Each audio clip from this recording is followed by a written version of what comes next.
apakah bercerai solusinya? Tentunya dasar firman Tuhannya bukan. Artinya begini, bicara tentang ketika sesuatu, misalnya begini, ketika sesuatu itu terjadi perzinahan dan lain sebagainya, nah itulah yang harus dibereskan, bukan rumah tangganya yang diselesaikan. Bercerai, mereka nggak boleh menikah. Siapa yang menikah dengan mereka adalah berzina. Siapa yang menikah dengan mereka adalah berzina, dan mereka kalau menikah lagi, mereka dalam perzinahan. Ini satu perjalanan yang artinya tidak ada putar balik. Jadi mau apapun keadaannya, nggak ada kata give up. Istirahat boleh, tapi berhenti jangan. Bahwa jangan pernah izinkan hasil dari si jahat itu masuk dalam lumbung kita. Kenapa? Karena itu akan menjadi celah iblis untuk masuk. Dan akhirnya apa sih tujuan iblis? Menghancurkan kita. Iya, menghancurkan lagi. Wanita tuh paling pintar mengingat masalah. Iya, betul. Dasar wanita. Waduh. Wanita bertobat. Untuk kita sini laki-laki. Iya.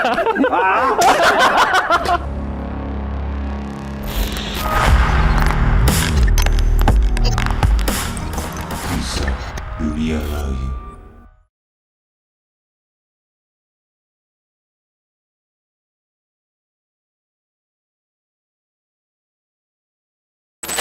Selamat datang kembali kawan-kawan dari dunia lain. Ingat, jangan pernah main hukum sendiri, apalagi mempermainkan hukum. Lebih baik saksikan kami di Main Hukum Sendiri. Kali ini aku jadi minoritas, guys. Cuma di sini. Itu di sini. Keluar masih. Aduh, kita kedatangan pendeta paling hits, pendeta Marcel. Thank you banget udah datang ke sini. Iya, baik. Terima kasih, saya permisi ya. Belum mulai Pak Pendeta. Kata closing. Oke. Terima kasih ya. Kita balikin. Bang Sadrak. Ya. Ini kan salah satu favoritnya Bang Sadrak ya? Paling favorit nih, Iya. pendeta yang selalu TikToknya saya tonton nih, khotbah-khotbahnya. Oh iya, apa nama TikToknya? Biar saya blok. Iya. Iya. Jadi kita di sini buat kalian ya, mungkin relate sama hal-hal yang berhubungan dengan agama dan dengan hukum. Ada satu hal yang menarik buat aku, pendeta. Apa tuh? Katanya kalau orang Kristen nggak boleh cerai ya. Tapi Bang Sadrak ini berkali-kali ngurus kasus perceraian. Jadi gimana, Pak Pendeta? Iya, memang ya. Makanya kan kita sekarang syuting itu kita di belakang ada kolam ya. Kita mau baptis lagi. Aduh, saya mau dibaptis ya Pak Pendeta. Iya. Nah, kalau bicara tentang dasar kebenaran firman-Nya ya, artinya bicara tentang dasar Alkitabiah, bicara tentang perceraian tidak dibenarkan. Artinya dalam Alkitab dengan tegas bilang bahwa apa yang dipersatukan Tuhan tidak boleh diceraikan manusia. Di dalam Markus 10 tegas Tuhan bilang itu. Dan walaupun memang ada perdebatan sedikit, artinya begini. Ada satu case di mana di dalam Matius 5 dibilang jadi kecuali karena Perzinahan. Karena berzina. Oke. Karena berzina. Yes. Apa Alkitab? Apa? Saya Sadrak. Jadi kami adalah Sadrak Mesak. Update nih. Iya. Trio. Terus. Ya kok sah. Lokin ya. Aduh, gimana ini ya? Biar nggak jadi minoritas. Betul. Nih, jadi mayoritas di sini doang. Di sini doang. Udah. Ada yang unik sih sebenarnya, sebelum lanjut lagi ya, ada yang unik. Aku itu udah 2 kali ngundang pendeta di acara kita. Oke. Satunya pendeta Yeri. Oke. Waduh, itu luar biasa juga itu. Brother kita Pendeta juga. tapi tampilan rocker. Rocker. Bahasnya sama perceraian juga. Oh, enggak. Kebetulan dia lebih damai ya waktu itu. Tapi saya nggak damai. Enggak damai. Nggak banget. Terus berarti selain ini pendeta, kalau perzinahan, Iya. nanti aku mau tanya hukumnya nih, kalau orang iya. perzinahan di Indonesia ya. Kalau di agama sendiri, di agama Kristen sendiri, membuktikan perzinahan itu gimana? Jadi gini, kalau kita mau masuk lebih dalam ya. Jadi di yang pasti gini, dasar firman Tuhannya adalah tidak boleh bercerai. Tidak boleh bercerai itu satu hal yang sekali lagi kita bilang kan dibenci sama Tuhan. Tuhan membenci perceraian. Nah, tetapi dalam perjalanan kehidupan, dalam perjalanannya, kalau kita lihat kan ada masa di mana ketika pada saat itu orang Farisi bertanya kepada Tuhan Yesus bahwa, akhirnya Tuhan bilang bahwa karena kekerasan hatimu lah Makanya Musa mengizinkan itu. Tetapi pada dasarnya tidak boleh bercerai. Kemudian ditulis lagi kecuali karena perzinahan. Nah, kata perzinahan di sini dalam bahasa aslinya itu lebih spesifik, bukan bicara tentang satu kali berzina, tetapi hidup dalam perzinahan. Hidup dalam perzinahan. Jadi dia meninggalkan istrinya atau dia meninggalkan suaminya, terus akhirnya dia hidup dalam perzinahan dengan orang lain. Jadi inilah yang akhirnya lebih spesifik untuk membahas tentang apa sih yang dimaksud dengan kecuali berzina itu tadi. Nah, kalau pertanyaan saya begini, kalau dia hidup dengan dua-duanya gimana Pak Pendeta? Nah, oke, dia hidup dengan dua-duanya. Tetapi kan ketika dia sudah punya istri dan dia punya pasangan yang lain, will or will, Oke. artinya kan dia hidup dengan perzinahan, dia hidup dalam perzinahan. Karena tindakan itu kan tindakan perzinahan. Jadi itu menunjukkan bahwa dia sedang hidup dalam perzinahan. Siapa sih yang ditanyain Bang Sadrak tadi? Kayaknya ada klien. Kayaknya ada klien. Saya nanti bawa ke Pak Pendeta jadi bisa konseling. Soalnya kalau dibuka di sini jadi acara gosip ini. Acara gosip. Iya. Sebenarnya gitu sih. Kalau buat apa namanya di tata hukum Indonesia, Bang Sadrak, Iya. gimana membuktikan perzinahan itu? Oke, kalau di hukum sendiri, di Indonesia sendiri, kalau kita mengacu ke dalam konteks perzinahan itu tentu sudah ada yang namanya hubungan suami istri dilakukan yang bukan dengan pasangannya. Itu konteks dari perzinahan, baik itu tertangkap tangan ataupun tidak. Konteksnya seperti itu. Itulah definisi suatu perzinahan di dalam hukum tata hukum di Indonesia. Begitu. Oh, berarti ngebuktiinnya harus itu ya. Ada semacam chat, foto-foto yang lama segala macam. itu alat pendukungnya. Alat pendukungnya. Tetapi kan kalau di hukum itu bukan hanya itu saja, karena itu nanti akan menjadi debatable juga di dalam proses persidangan untuk perceraiannya. Tetapi konteks yang dilakukan perzinahan di dalam pasal 284 KUH pidana itu di mana terjadinya pertukaran Cairan. itu minum baru bareng. konteks perzinahan yang memang oleh pengadilan dinyatakan dalam kitab undang-undang hukum pidana melakukan yang namanya suatu perzinahan. Itu kan boleh ternyata dalam hukum tata negara ya. Di hukum pidana, ya. Hukum pidana. Baik itu pidana maupun perdata. Berhubung aku kan orang Islam nih Pak Pendeta.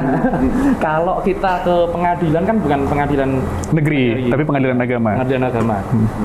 Jadi kalau sebelum orang-orang bercerai, Pak Pendeta pernah punya ini ya, jemaat-jemaat yang aku mau cerai ini nggak betah sama istriku. Iya. Pernah nggak? Iya, pernah. Tentunya pernah ya. Artinya dalam perjalanan pelayanan saya pun sering kali juga memediasi orang-orang yang itu tadi mereka berniat untuk bercerai.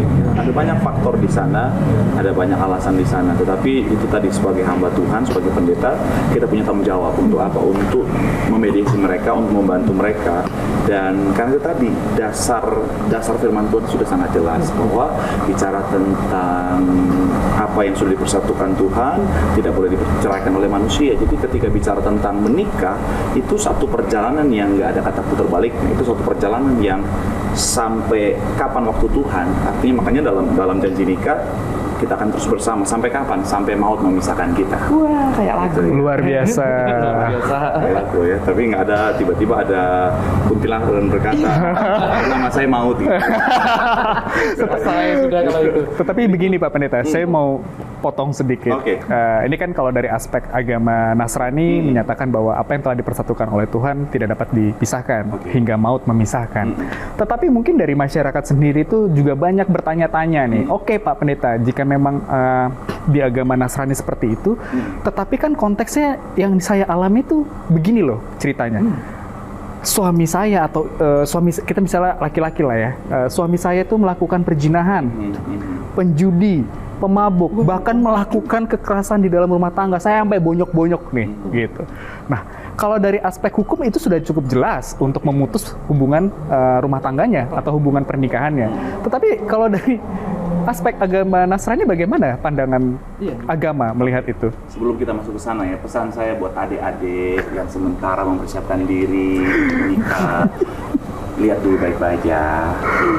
Jangan udah lihat dia jahat, udah lihat dia tukang selingkuh, terus berharap nanti dia berubah. Jangan ya dia. Oh, jangan ya dia. Ya, ini pesan kita ya. Jangan berharap dia berubah. Kenapa? Karena dia tidak akan berubah. Percayalah. sangat kecil kemungkinan untuk berubah. Jadi makanya penting sebelum menikah lihat dulu dengan baik. Tetapi kan itu terjadi ketika misalnya rumah tangga itu sudah berjalan, let's say 5, 6, 8 tahun. Makanya kita akan masuk ke sana. Ya, kayaknya menurut saya udah nggak sabar sekali. Udah nggak sabar. Pengadilan gitu. Oke, nah memang makanya ada masa promosi kan. Makanya hati-hati, perlu pastikan bahwa dalam doa dulu, lihat dulu dengan baik, baru langsungkan pernikahan. Kalau memang seturut dengan artinya ada damai sejahtera dan dilihat sesuai dengan firman Tuhan. Nah, oke, bagaimana pertanyaannya? Kalau seandainya itu terjadi ketika sudah menikah, ketika sudah menjalani hubungan pernikahan 5-6 tahun dan ternyata aslinya kelihatan dia jahat, dia suka menganiaya dan sebagainya. Apakah bercerai solusinya? Tentunya dasar firman Tuhannya bukan. Artinya begini, bicara tentang ketika sesuatu, misalnya begini, ketika sesuatu itu terjadi, perzinahan dan lain sebagainya, nah itulah yang harus dibereskan. Bukan rumah tangganya yang diselesaikan, tetapi masalahnya yang diselesaikan. Misalnya, rumah kita ada kebocoran, ada kerusakan di sana. Tentunya kan yang kita lakukan adalah kita perbaiki, bukan kita bakar kan. Ya, tetapi kalau memang karakternya tidak mau berubah, Nah. apakah seseorang harus menderita Nah, ini hidup lama dengan situasi seperti itu? Nah, makanya dimediasi. Artinya begini, ketika misalnya suami istri, oh ternyata nih suami ini belum berubah nih, tetap jahatnya luar biasa nih. Nah, kita pisahkan dulu mereka, dalam arti kita mediasi dulu mereka, kita amankan dulu posisinya. Bukan berarti si istri udah disiksa, oh karena tidak boleh bercerai, sikat terus pak, jangan. Tentunya kita pisahkan dulu, kita amankan.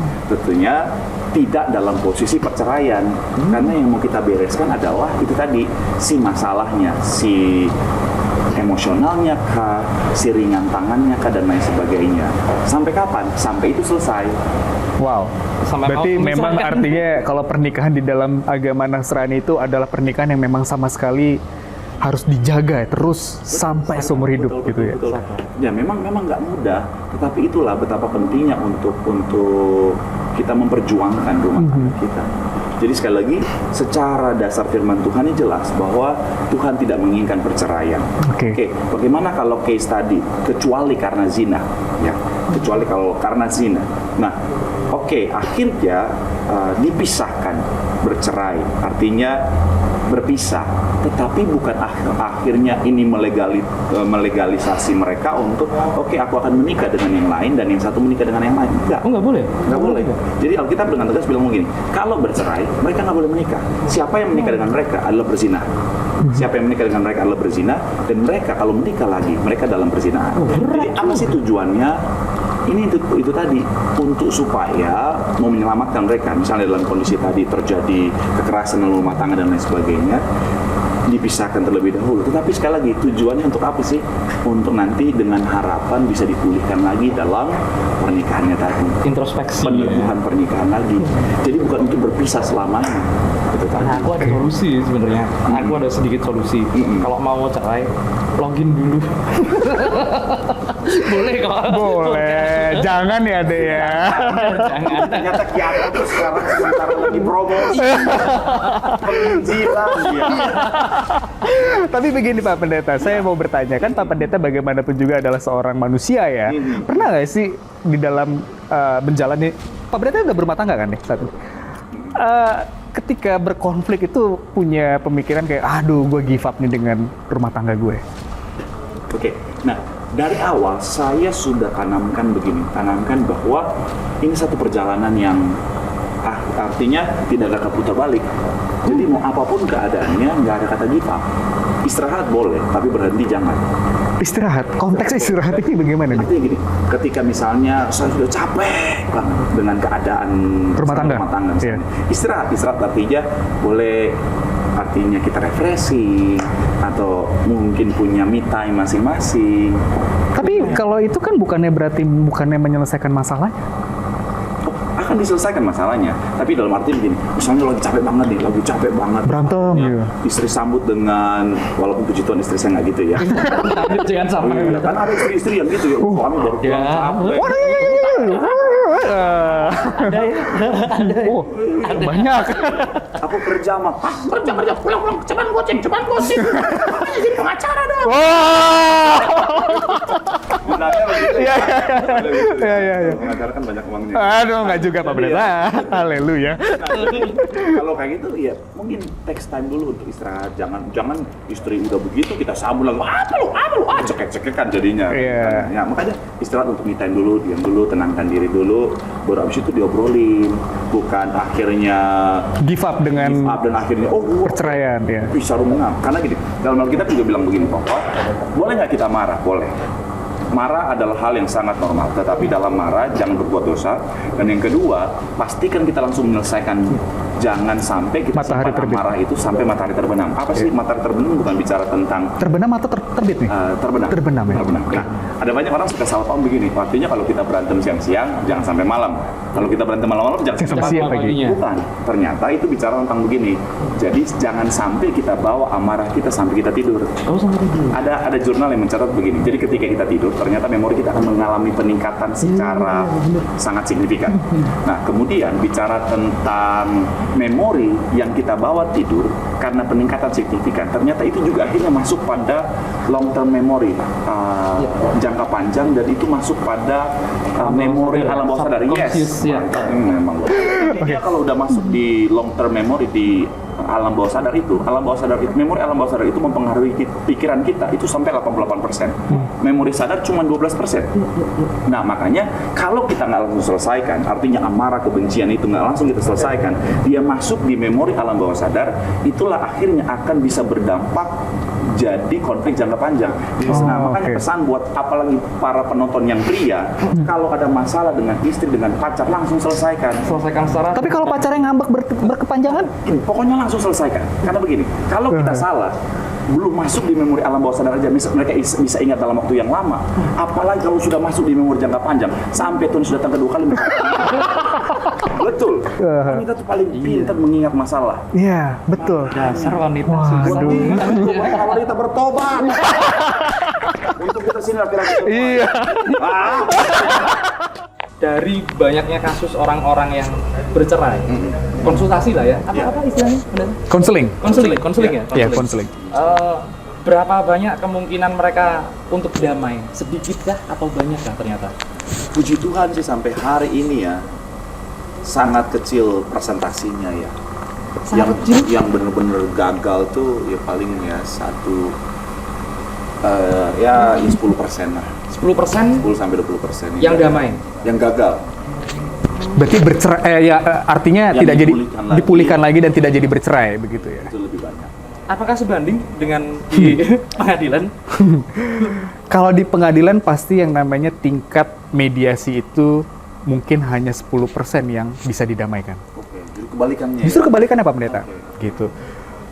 Sebenarnya justru kunci untuk keberhasilan mendamaikan ataupun memulihkan rumah tangga orang itu ada di pengacara justru dan mediator.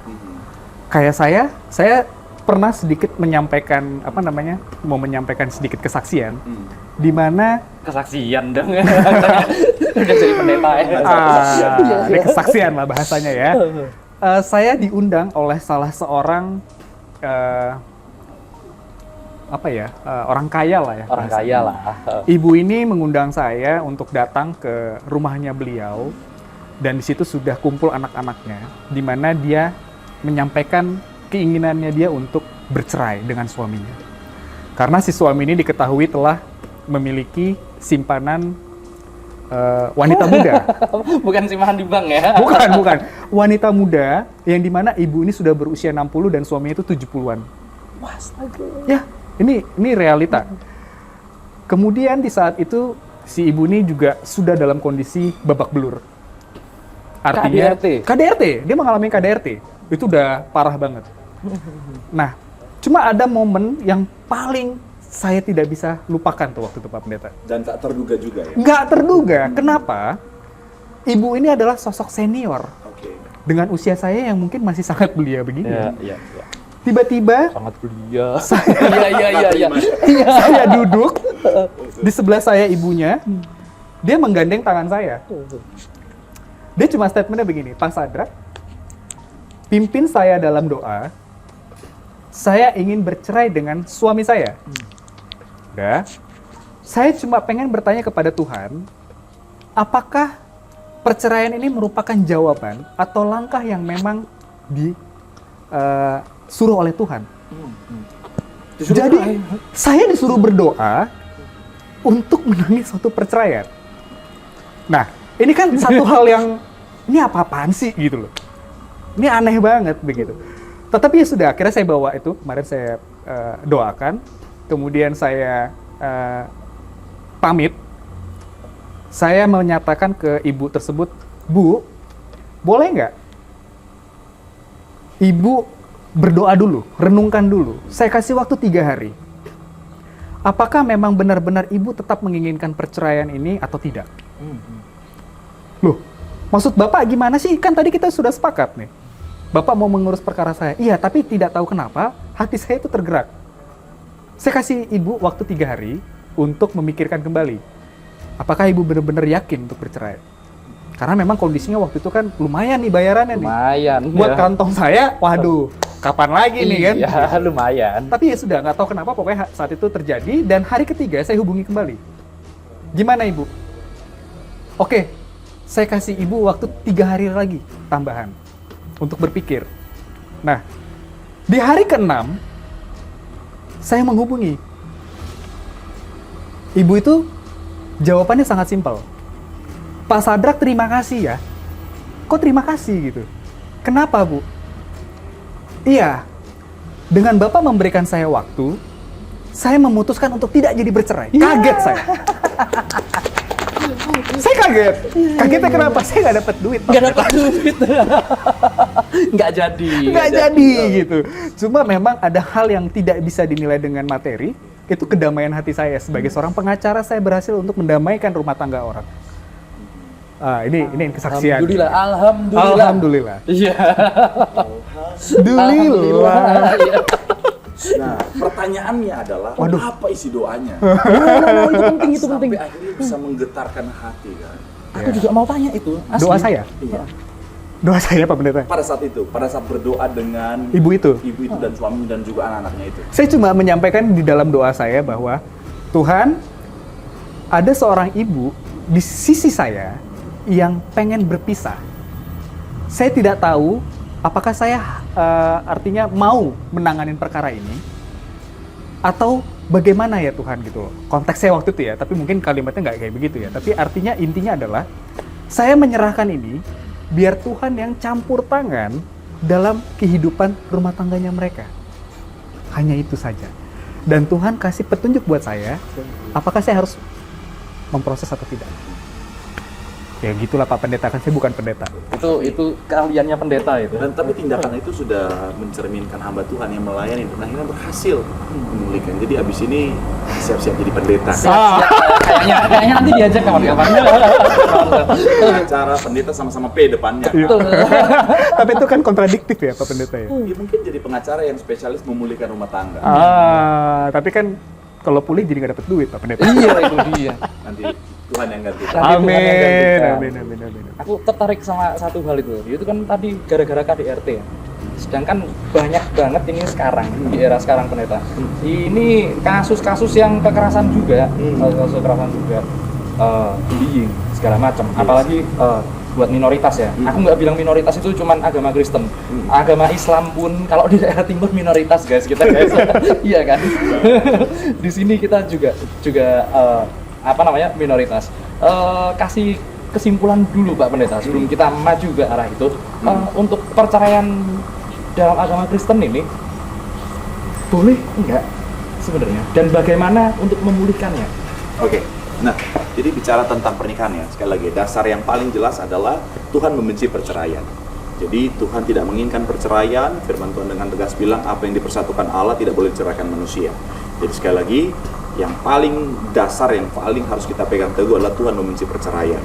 Nah, tetapi di dalam Alkitab juga ada ayat yang bilang bahwa boleh kecuali karena berzina. Karena berzina bahasa aslinya sekali lagi spesifik kepada ketika orang itu sudah hidup di dalam berzinahan. Artinya terus-menerus dia hidup dalam berzinahan.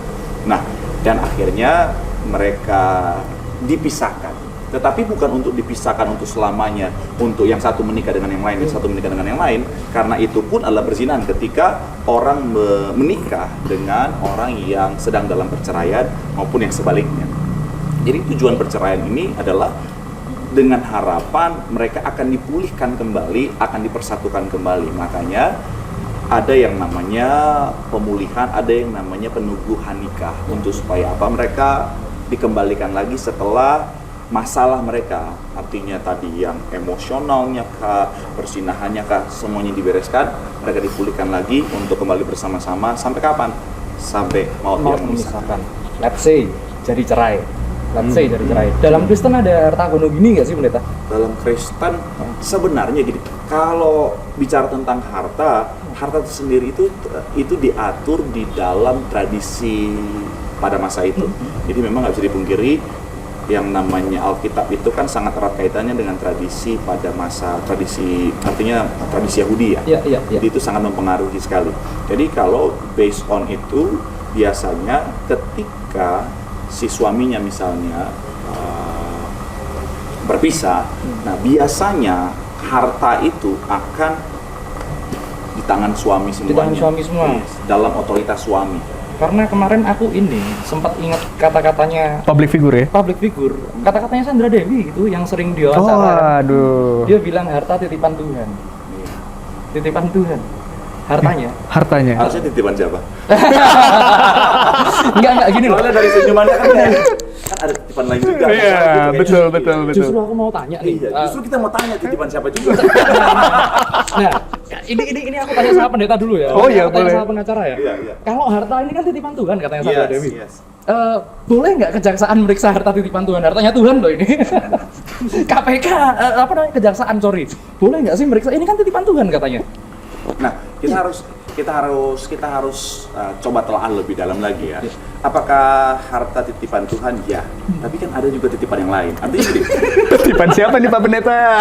kita karena dalam kisah dunia lain kita harus bahas, jadi dunia persetanan juga. Persetanan juga, iya. Iya. Setan bisa nggak kasih kita harta? Sangat bisa. Sangat bisa. Jadi nggak semua harta dari Tuhan, ada dari setan. Betul. Atau orang yang kerasukan setan bisa kasih kita. Nah, kita apa adanya aja Betul, ya. iya.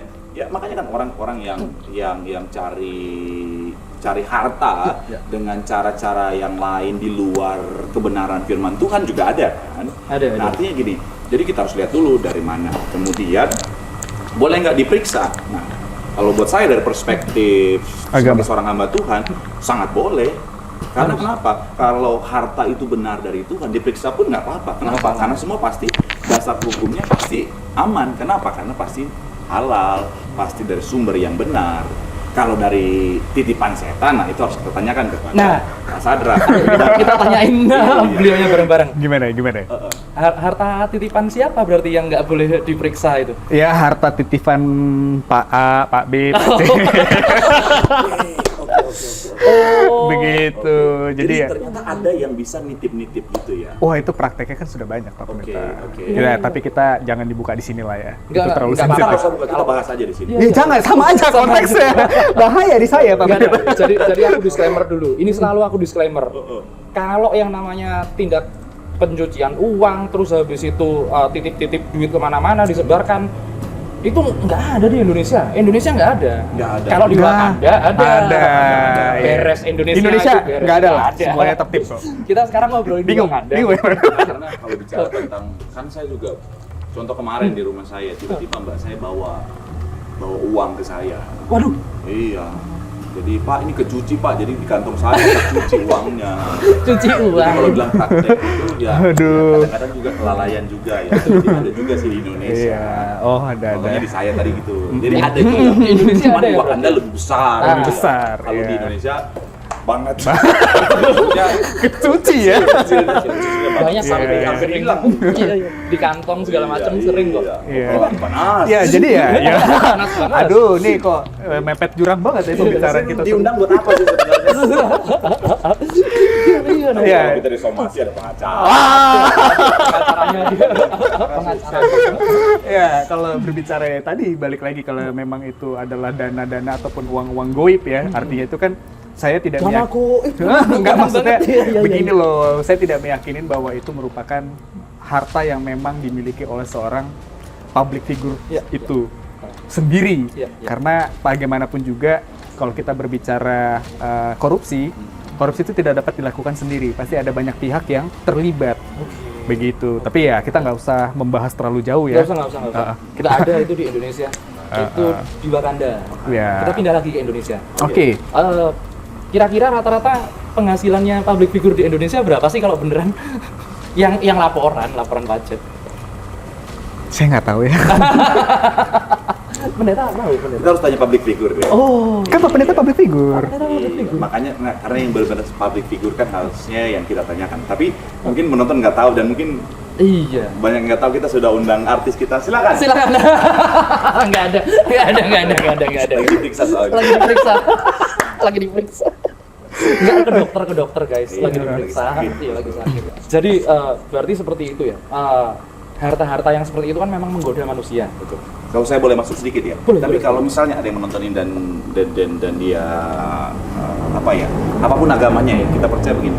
Kalau kita menerima uang Panas. haram, kotor ya, dalam tanda kutip ya, kita sementara menghancurkan berkat kita. Jadi ibarat kita kan punya, misalnya kita punya basket apel ya misalnya, kita taruh satu yang busuk akan mempengaruhi yang lain, akan akhirnya jadi busuk. Jadi hati-hatilah, jangan sampai karena yang busuk tadi akhirnya menghancurkan berkat yang sebenarnya sudah ada buat setiap kita. Kalau saya suka bilang ke jemaat adalah begini, bahwa jangan pernah izinkan hasil dari si jahat itu masuk dalam lumbung kita. Kenapa? Karena itu akan menjadi celah iblis untuk masuk, dan akhirnya apa sih tujuan iblis? Menghancurkan kehidupan kita. Iya, menghancurkan lagi. Itu aku relate itu. Aku pernah terima duit haram. Oke. Serius beneran. Aku pernah terima duit haram, malah habis semua duitku. Yes. Makanya kan banyak orang kenal satu kalimat bilang begini, uang jin dimakan setan. Iya, betul. Karena itu tadi iblis itu dia cuma kasih kita Sesaat. tawaran, Wah, kasih kita pancingan untuk supaya kita buka diri. Ketika kita makan uang haram itu, kitanya akan dihancurkan sama mereka. ya itu makanya Iblis tuh itu tadi kasihnya dikit, maunya banyak. maunya banyak. Kayak udah dikasih rezeki stripping, mintanya rezeki korupsi, ya kan repot ya kalau gitu ya. Betul. Aduh. Dikasih Alfa Rolls Royce. Mau Rolls Royce. Private jet ya. Private siapa tuh? Kemarin kan ada apa namanya? Sedikit aku bahas seperti ini. Kemarin ada pemilu. Kalau ini kemarin kita bahas di Konohanya, sekarang di Wakanda lagi balik. Oke, balik lagi ya. Aku bener-bener lihat duit kresek-kresekan gitu. Serius beneran. Banyak. Duit kresek-kresekan diantar ke sini, ke situ. Ya itu tadi apa namanya? Iblis-iblis seperti ini. Jadi untuk memisahkan. Kalau di sini kayaknya nggak tahu deh misahinnya gimana. Untuk memisahkan harta yang baik dan enggak, karena ini kan muternya udah nggak karu-karuan. Iya, maksudnya itu juga pertanyaan yang sebenarnya tadi aku mau tanyakan ke Pak Oke. Pendeta, cuma kan kayak kepotong-potong ya. Sebenarnya bagaimana caranya, ini kita jadi loncat-loncat nih materinya Nggak ya. apa-apa, nggak masalah. Artinya bagaimana caranya untuk bisa mengetahui bahwa ya ini harta yang sifatnya memang tidak baik atau diperoleh dari hasil tidak baik, atau memang berkatnya Tuhan gitu. Nah kalau kayak di saya kan bingung, ya kan saya kan cuma terima fee, kan nggak tahu tuh Nggak asal tahu. duitnya dari mana gitu. Betul. Iya. Jadi balik lagi, dari sumbernya dari mana? Artinya begini, misalnya Pak Sadar bekerja dan dapat fee, ya itu uang yang halal. Kenapa? Halal. Karena adalah upah dari apa yang Pak Sadar kerjakan. Walaupun sebenarnya yang pemberi upah itu menggunakan uang entah dari mana. Betul. Wow. Karena haram tidaknya itu dari sumbernya dia kepada dia. Tetapi ketika itu kepada Pak Sadrak, ini kan konteksnya adalah sumbernya memang melakukan apa yang menjadi pekerjaan dan dilakukan dengan cara yang benar, itu halal. Jadi bukan artinya misalnya ini air haram misalnya gini, saya kasih nih ke Kiatmo, Terima kasih. terus nggak tahu gimana Kiatmo kasih ke Pak Sadrak, itu jadi haram. Enggak juga, bukan seperti itu konsepnya. Tetapi haram tidaknya, baik tidaknya tergantung dari mana sumbernya, artinya kepada kita. Iya. Gitu caranya. Iya. Sorry, air saya. Oh iya, maaf, saya balikin lagi. Terima kasih, satu kecil lah. Sebenarnya kalau dikasih air, Tolong dong, ada sponsor dong di sini dong. Ayo yang nonton, ayo silakan. Yang Biar nonton. kamu bisa taruh di sini. berarti Masa harus kita diundang. kamu yang ngomong tinggi. Sampai nanti kan kalau ngobrol gini, Iya, wah, iya, iya. air seger. Harus diajak lagi. Harus diajak lagi next time. Kalau masih begini saya nggak mau. Iya. Masuk. Oke, back to the topic. Oke, Oke. kita kembali ke topik ya tadi ya. Aku mau minoritas lah. Oke, iya. Minoritas. Sebenarnya apa yang harus dilakukan umat beragama nih? Kita kan makhluk sosial ya. Oke. Umat beragama gimana sih jaga toleransinya biar nggak terjadi bullying? Kemarin ada ibadah di gereja Dibubarin. ada orang bangun masjid diambrukin. Diambrukin. Ada seperti itu. Gimana menurut pandangan pendeta? Nah, puji Tuhannya tuh saya sebagai seorang hamba Tuhan, saya diberikan kesempatan untuk bisa bergaul dengan banyak tokoh-tokoh Muslim. Saya bisa banyak bergaul dengan banyak ulama. Saya punya sahabat para habaib gitu ya. Puji Tuhan. Jadi saya akhirnya punya perspektif yang cukup luas. Artinya begini, mayoritas di negara kita adalah Muslim. Kemudian yang tadi lagi dibahas Kiatmo, pelakunya adalah paling banyak itu saudara-saudara kita beberapa kan. Betul. Tapi begini, ketika saya akhirnya bergaul dengan banyak saudara-saudara Muslim, saya bergaul dengan banyak habaib, saya bergaul dengan banyak ulama, ustadz dan lain sebagainya. Saya akhirnya begini, melihat bahwa Islam sebagai agama itu sebenarnya rahmatan lil alamin. Ya. Artinya gitu, betul ya? Betul. Ya, koreksi kalau saya salah. Ya, Jadi ya. bicara tentang dasarnya adalah rahmatan lil alamin.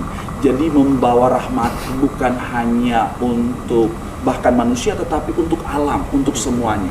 Jadi Agama kasih. yes, betul. Jadi sebenarnya fondasinya adalah hal yang sangat baik. Jadi membawa kedamaian, membawa Cinta kasih. yes, membawa harusnya adalah itu tadi rahmatan dimanapun berada. Nah, jadi kalau ditanya apa sih solusinya? Dari perspektif saya yang sudah belajar cukup banyak pemahaman Islam, Ya. pelajarilah agamamu dengan baik. Karena kalau dipelajari dengan benar, maka pasti akhirnya akan membawa kedamaian dimanapun berada. Karena ternyata saya melihat begini banyak kok. Artinya gini, memang ada orang-orang yang intoleran, tetapi Muslim mayoritas itu sebenarnya punya toleransi yang sangat tinggi. Iya. Contoh kemarin ketika viral tentang takjil, lihat jutaan komennya begitu Damai. begitu indah, Iya. War. damai. Yes. War takjil ya. Nah, cuman sangat disayangkan yang toleran ini kebanyakan diam.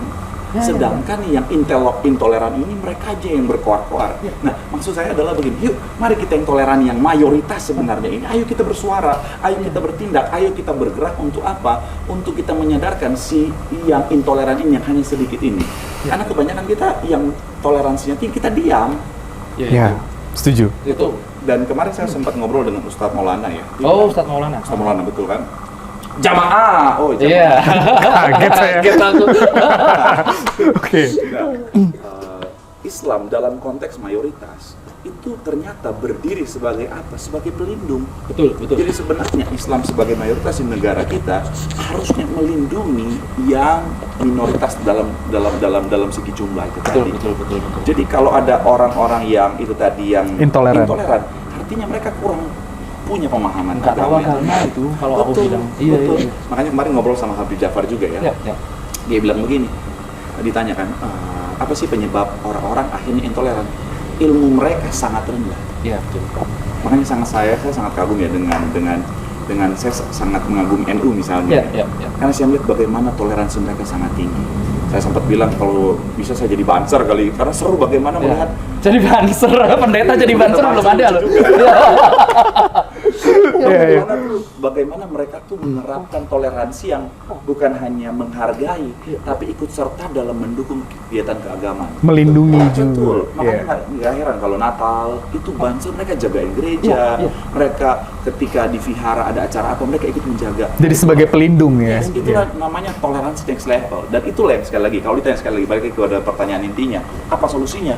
Pelajarilah agamamu dengan baik. Semakin tinggi ilmumu, akan semakin rahmatan lil alamin. Rahmatan lil alamin itu pesannya. Tapi aku setuju sih banser kalau kalau pendeta mau jadi banser barisan Ansor Serbaguna, enggak masalah, Serbaguna kan jadinya. Iya. Betul. Betul. Jadi memang, jadi saya baru, itu endingnya apa? Serbaguna, bener? Serbaguna, bener. Jaringan Ansor Serbaguna. Jadi itu buat apa ya? Buat apa aja, mulai dari jaga kiai, keamanan segala macam. Pokoknya Banser itu bagus, keren asli. Sebenarnya seperti itu. Iya. Dan karena dasarnya itu tadi ya, toleran, pemahamannya dengan ilmunya, kiai-kiainya hebat-hebat. Keren. Kalau NU hebat. Ada satu yang nggak keren. Apa tuh? Satu yang nggak keren itu satu negara ya. Aku nggak apa-apa lah nyebut negara ini di dunia, di bumi. Yang paling nggak keren. Ini dari dulu kerjaannya bikin apa ya? Bikin kekacauan. Kekacauan dalam masyarakat sosial ya. Nah, setahu saya yang suka bikin kekacauan untuk iblis. Bukan negara ya, Pak Pendeta? Oke.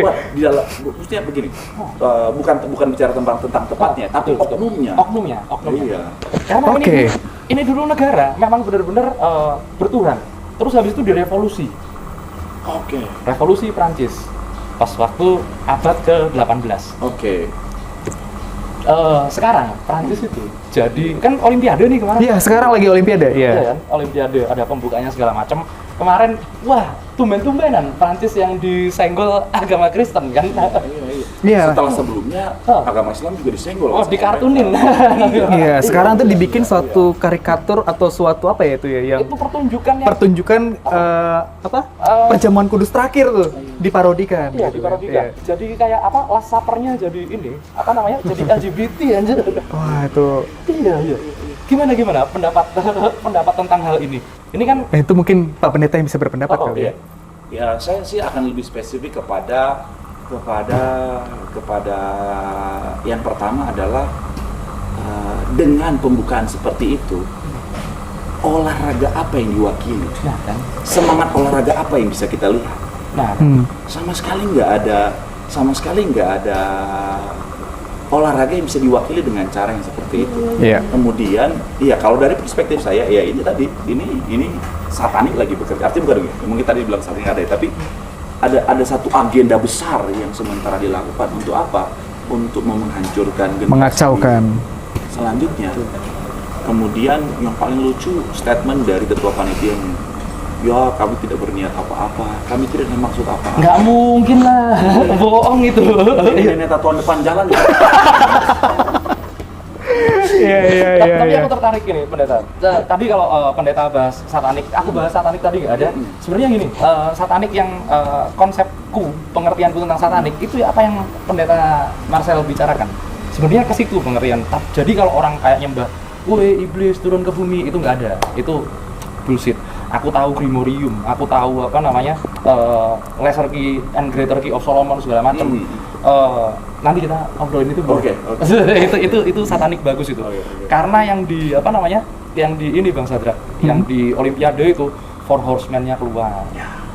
Itu dia kita pada. Iya kan? Iya. Apa kalau inilah pengacara ini yang sering ngurus kiamat kecil itu kan penanda kiamat kan, ini kiamat kecilnya manusia yang ngurus beliau ini. Jadi gitulah, sementara kita mau obrolin itu, sama kita juga mau obrolin tentang satu kasus yang memang hakimnya brengsek. Katanya Pak Ahmad Sahroni. Iya, itu dikeluarkan statementnya di. Jadi Prancis sudah selesai nih. Prancis selesai. Nanti kita bahas Prancis itu sama satanik itu lebih dalam tentang pengertian yang itu. Karena aku setuju banget ya. Iya.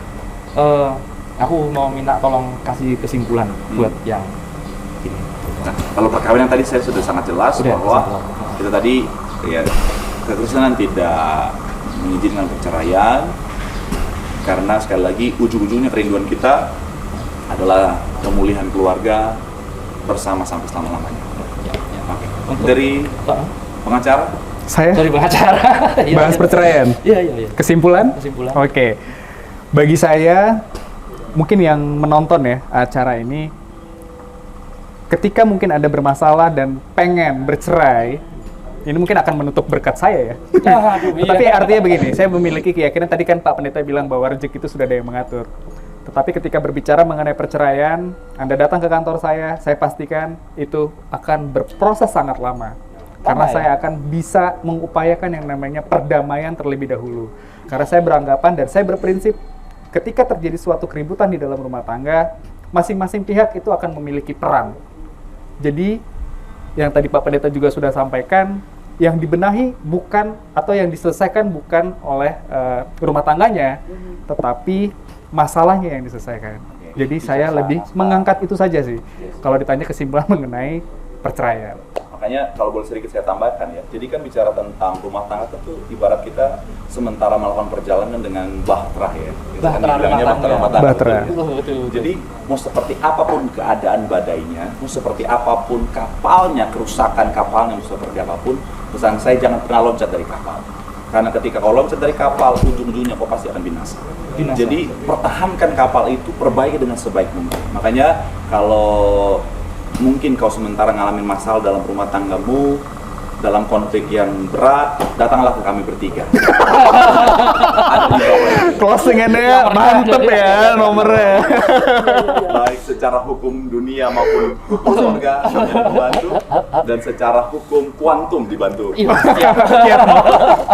Bahasan apa? Oke. Tapi nanti aku mau bahas lagi ya pendeta. Siap, Bahas siap, yang siap, itu. siap. Mau minta tolong ini. Ya udah, Oke. kalau gitu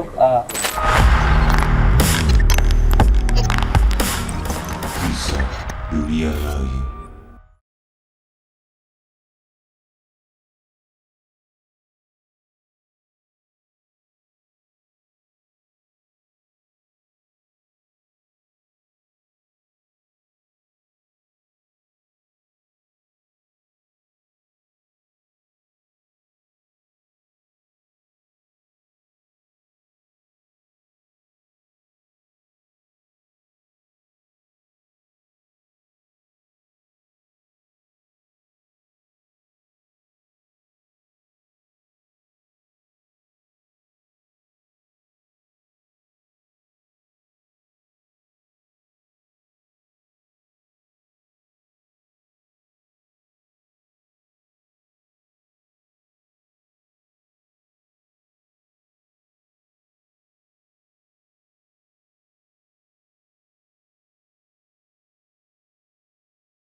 Apakah bercerai solusinya? Tentunya dasar firman Tuhannya bukan.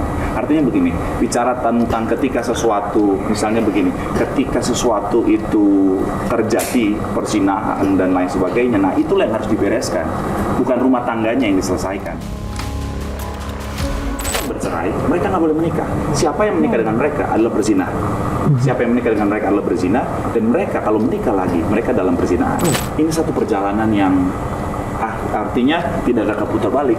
Jadi mau apapun keadaannya, nggak ada kata give up. Istirahat boleh, tapi berhenti jangan. Bahwa jangan pernah izinkan hasil dari si jahat itu masuk dalam lumbung kita. Kenapa? Karena itu akan menjadi celah iblis untuk masuk. Dan akhirnya apa sih tujuan iblis? Menghancurkan kita. Iya, menghancurkan lagi. Kita tuh paling pintar mengingat masalah. Iya, betul. Dasar wanita. Wanita bertobat. Untuk kita sini laki-laki. Iya.